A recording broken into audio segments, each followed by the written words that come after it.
Game Sack is now on Blu-ray.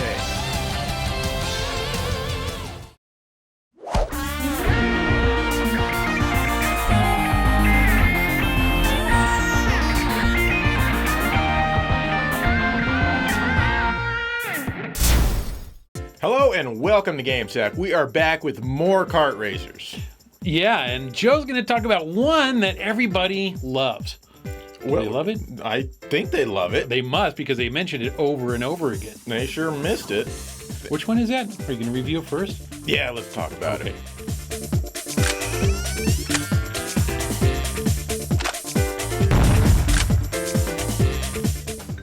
Back in our last kart racing episode, many of you just seemed angry that we just dared not talk about Crash Team Racing.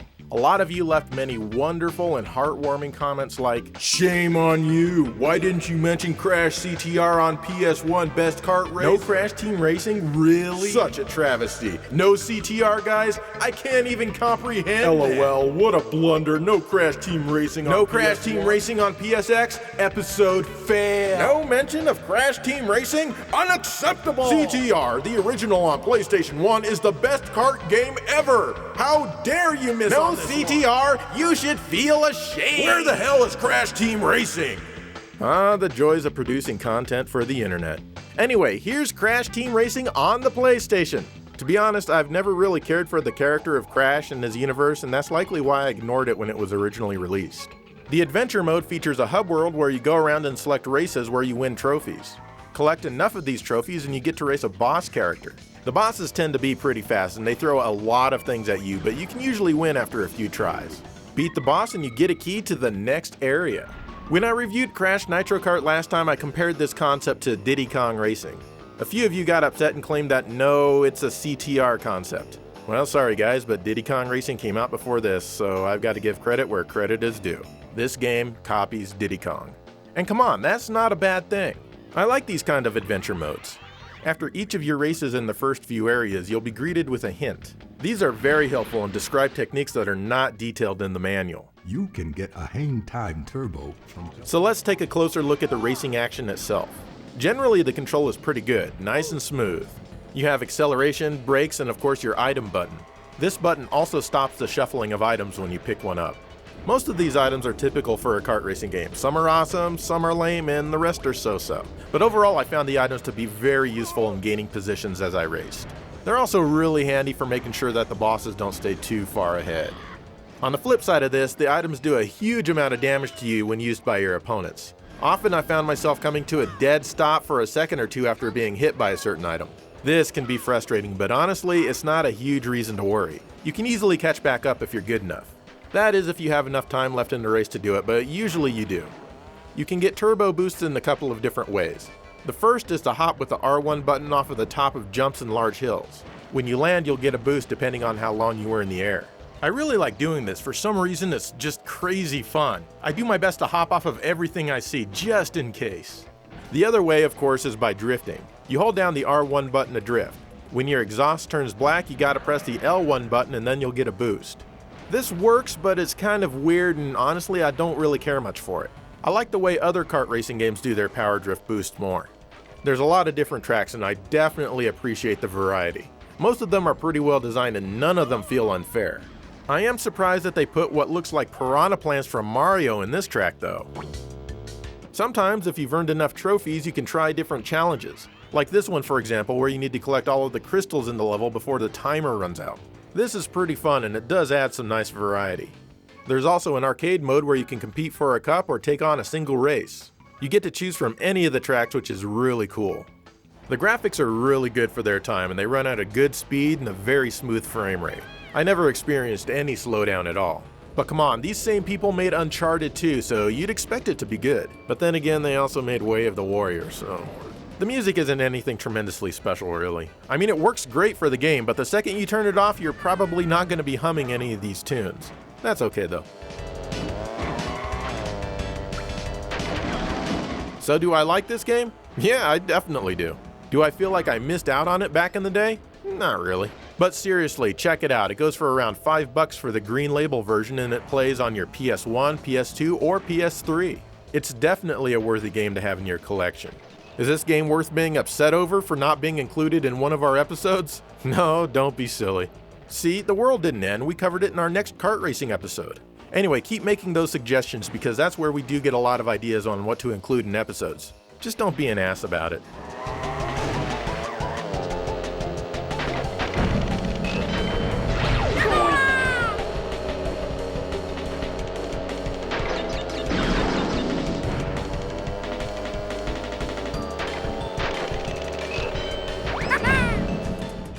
Here's Woody Woodpecker racing for the PlayStation. I used to enjoy Woody Woodpecker cartoons growing up, so why wouldn't I like a kart racing game starring him and all the other characters from the show?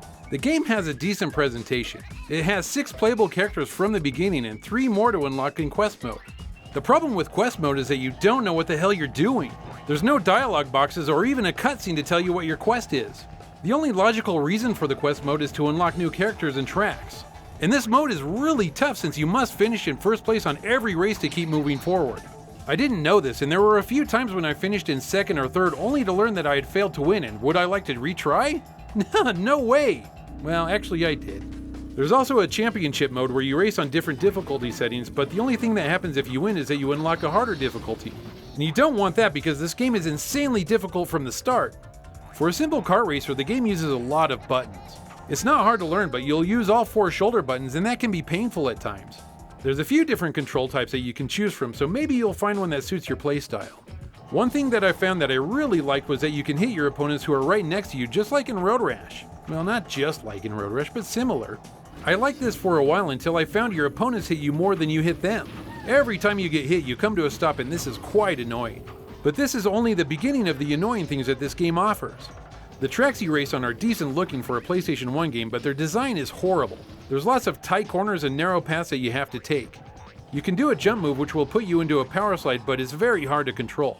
You'll end up running into the sides of the track which slow you down to a crawl. The power slide could be really useful if it wasn't so damn hard to control too. The next annoyance, and this one is huge, happens when you run into walls. You'll either come to a complete stop or you'll get launched backwards like a bouncy ball. You lose so much time waiting for your vehicle to correct itself, and before you know it, you're in last place. Using the jump button normally would let you turn your car to the direction you'd want it to go, but not in this game. It's strictly for power slides, which as I mentioned suck. Each track has a few permanent icons like this Dreamcast symbol which gives you a speed boost. These are always welcome, and I do think about the Dreamcast every time I go through one of them. There's also a hot dog which will slightly increase your speed for each one that you collect, up to 10 per track. Kind of like collecting the fruits in Crash Team Racing. I can't believe Joe didn't mention this. I mean, really? Seriously, guys, episode failed. Anyways, back to Woody Woodpecker. It's too bad that these tracks are so curvy because you never get a chance to go fast and test out your hot dog power. Then there's the most annoying icon, which is the sleep icon, which will slow you down for 5 seconds. I'm pretty good at avoiding these things, but the problem is that they place them in spots where it's very hard to miss them. Or they put them in spots that are right in your driving line. The game isn't all bad, and it does one thing that I liked and I was thankful for. You see, it would have been very easy for the developers to overload this game with voice samples from the cartoon series, and they didn't. They held back, and each character has a few simple things that they say over and over, but it's so quiet and short it doesn't really get annoying.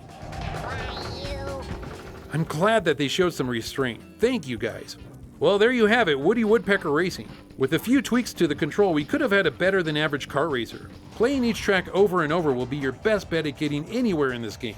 I tried that and handled it for a while, but it got old and I just couldn't bring myself to hit continue one more time. There's definitely better kart racers out there.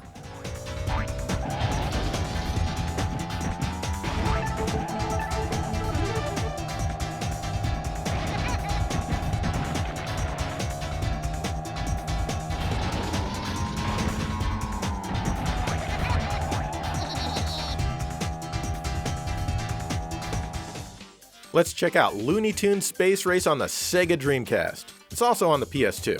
In this one, you get to race as a lot of your favorite characters from the Looney Tunes family of cartoons. Since this is a space race, you'll be riding in little spaceships instead of actual karts, but they might as well just be hover karts or something because you don't really fly in them. The game itself is pretty basic. You just race around and use items. Unfortunately, the items aren't tremendously effective, unless of course they're being used by the opponents. The large majority of them can only be used in one direction. For example, you can't toss the bomb behind you and you can't throw the black hole ahead of you. There's a 4-leaf clover which makes you invincible for a short period of time, and honestly, this is the best item by far. Without it, you'll likely get hit by a bunch of different items from your opponents many times in a row in a very short amount of time. Well, Tommy do an ant's nest and smear my ears with jam. There's no drifting or power sliding or anything like that here. One thing that's kind of cool is that you can pick up fuel cans around the track. As you collect these, they turn on lights around your speedometer in the lower right corner of the screen. Once you get 5, you can use a boost which really blasts you forward. I think we got 'em running scared. Playing as all the different characters is fun, and the spirit of the cartoons aren't bastardized too much. Though they do talk a lot, and while it's entertaining at first, it gets old pretty fast, as I'm sure you can imagine. See how you like it. Thanks alive. However, if you get sick of hearing your character talk, you can always just choose Wile E. Coyote since he never says anything. By far the most useless character is Porky Pig. He's so hard to steer and is very sluggish. The course designs are okay. It's really tough staying on the track sometimes as you'll just float right off. Speaking of floating, the controls are very floaty. They definitely take a little bit of getting used to. The cel-shaded graphics look pretty nice and I really like the color. In fact, the graphics hold up pretty damn well today. The music's generally upbeat and I actually like it a lot. To sum things up, this isn't a horrible game or anything, but Mario Kart doesn't have to worry about any competition from this. It's worth picking up if you can find it for cheap.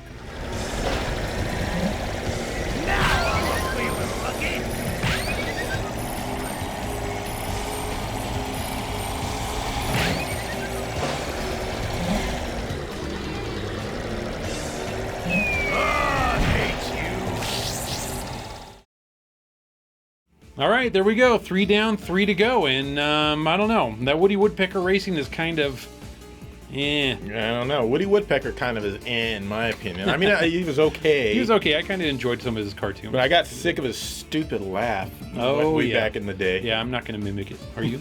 No, I am not. Okay. Anyway, we've got more kart racers, so just sit back and attempt to enjoy.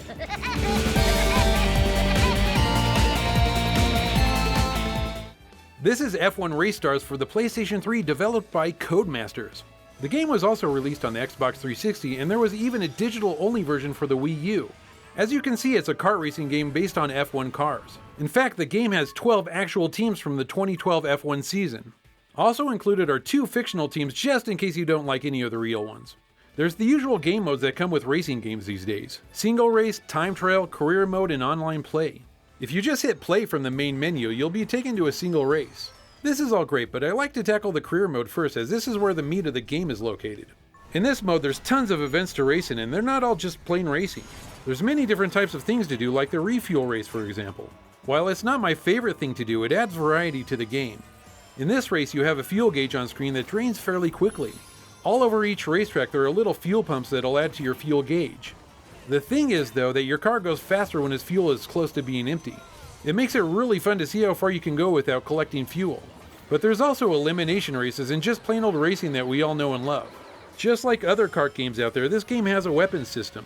This one is mainly different kinds of bubbles. Bubbles that are missiles and bubbles that are bombs.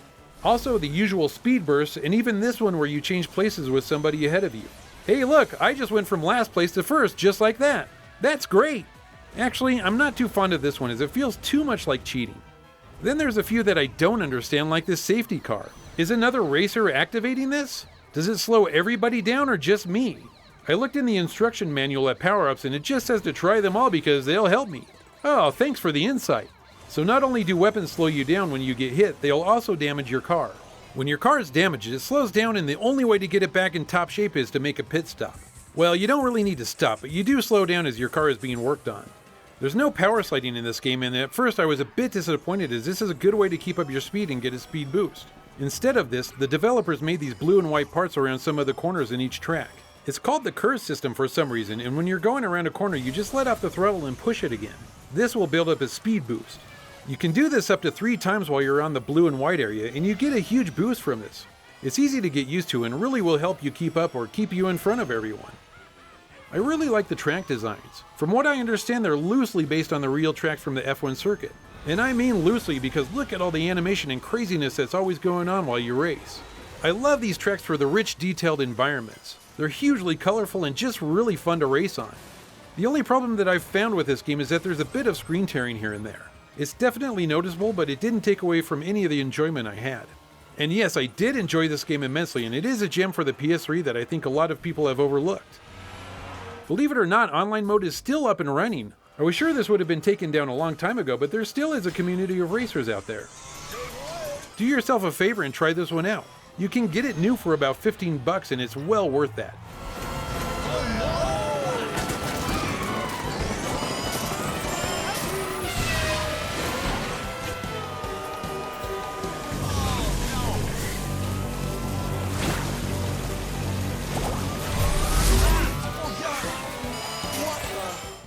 This is Wacky Races on the Sega Dreamcast.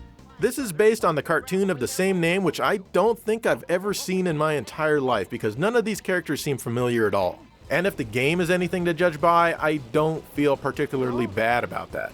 Anyway, this one tries to be one of those fancy hub world kart racers. There's a few interesting concepts going on here.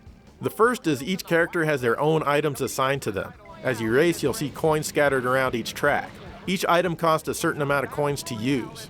As you win at the game, you'll be able to unlock more items for your character to use, but you can only select 3 in any race. These are all assigned to their own buttons. The items are okay usually. I value the ones that give me a speed boost the most. Okay, that's really the only interesting concept going on. There's really not much more that truly stands out.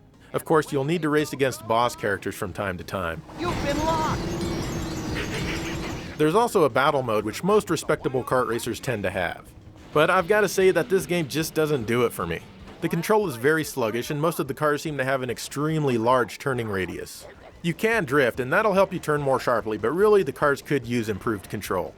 Often all of the computer opponents will stick together in one big clump like this and that makes getting ahead very difficult. The course design could be much better as well. Who the hell wants a track with a bunch of hairpin turns all in a row, especially when turning is a bitch? The graphics are at least nice and pretty. There's some really vivid color here, and the game is even in anamorphic widescreen, so it gets bonus points for that. Unfortunately, the bitmapped images like the icons are stretched in this mode. Still, just like Looney Tunes Space Race, I think that the visuals hold up pretty damn well today. Unfortunately, the music is extremely forgettable, just like the cast of characters. Oh, and their voices all get extremely annoying. Hello there, Penelope, my dear. I can't say that I recommend this one, but stuff like this is what we got for kart racers on the Dreamcast. Woo-wee! So long, fellas! Thanks ever so much for letting me pass.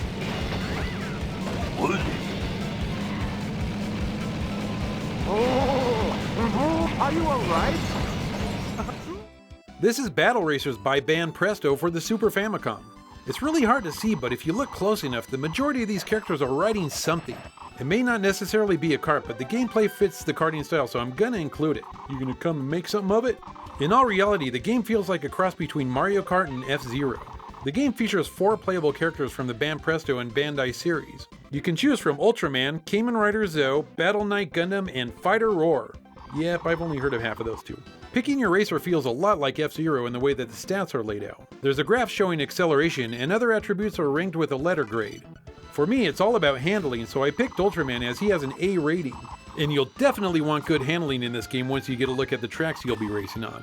All the menus are in Japanese, but if you mess around with all the options, you'll pretty much figure out that there's a Grand Prix circuit and a time trial mode to choose from. After picking Grand Prix, you can choose one of the 3 sets of tracks to race on.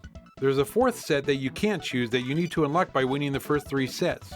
Even though the game is split screen, I kind of like having the ability to be able to see the map on the bottom half of the screen while all the action is happening on the top screen. The first circuit isn't bad and is actually pretty fun to race here. The tracks are easy to get around and are wide enough so that you don't have to be super precise controlling your character. I really like how you control your characters as this is similar to F-Zero. Your shoulder buttons will let you make sharp turns and this is really helpful. The second and third circuits get pretty tough. In the second one, there's lots of tight corners and a few pitfalls for you to fall in if you aren't paying attention. The third circuit is ridiculous. There's no way that you can go full speed here.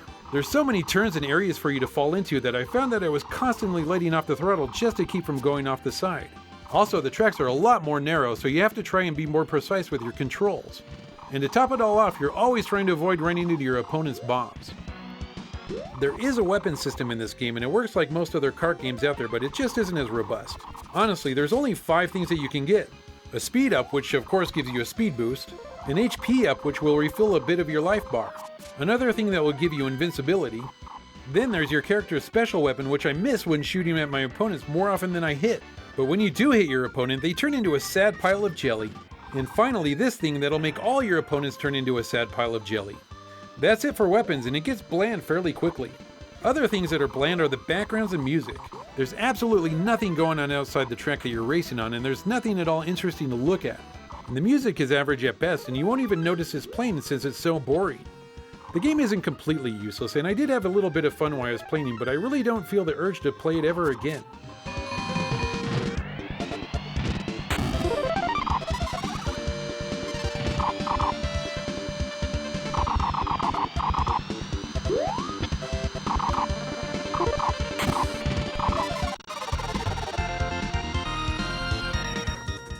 So here's Lego Racers on the Nintendo 64. It's also on the PC, Game Boy Color, and the PlayStation, but the N64 version here is the figgity fat bomb, yo.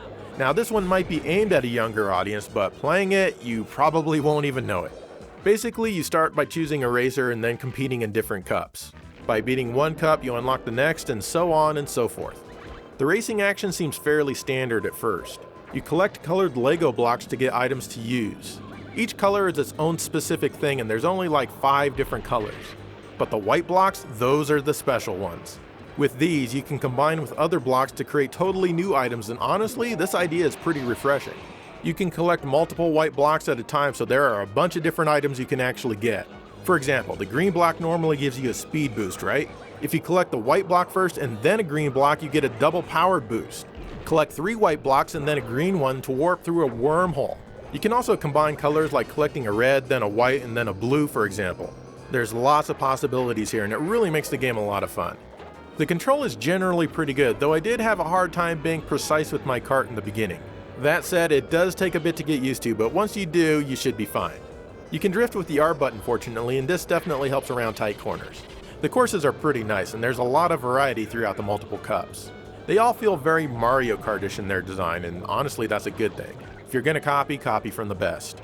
There's lots of shortcuts to find and open, so be on the lookout. Oh, and you can build your own racer out of various Lego parts. And his or her car too. I mean, that's what Lego is all about, right?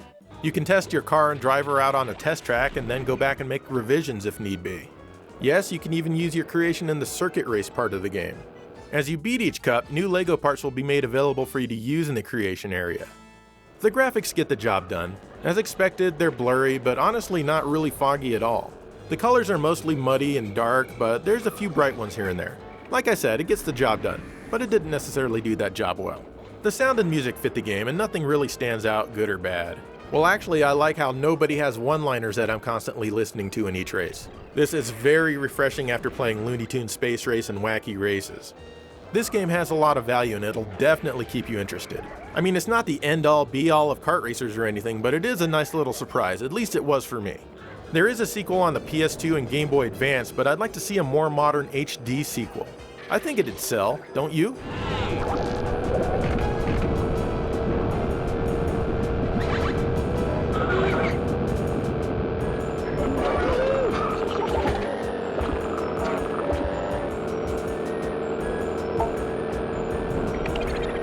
All right, there's some more kart racers for you. Dave, what was your favorite of this episode?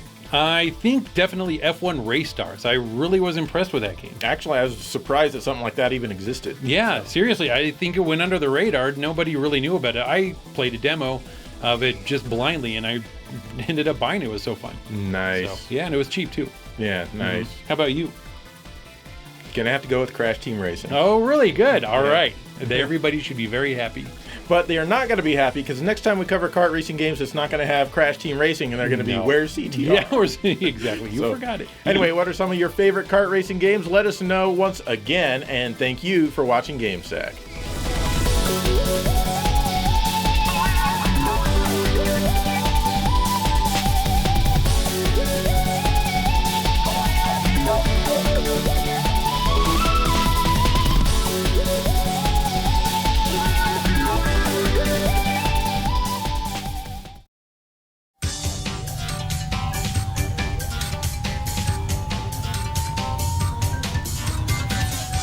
No way, I am winning this race. I'm gonna win, I just caught up.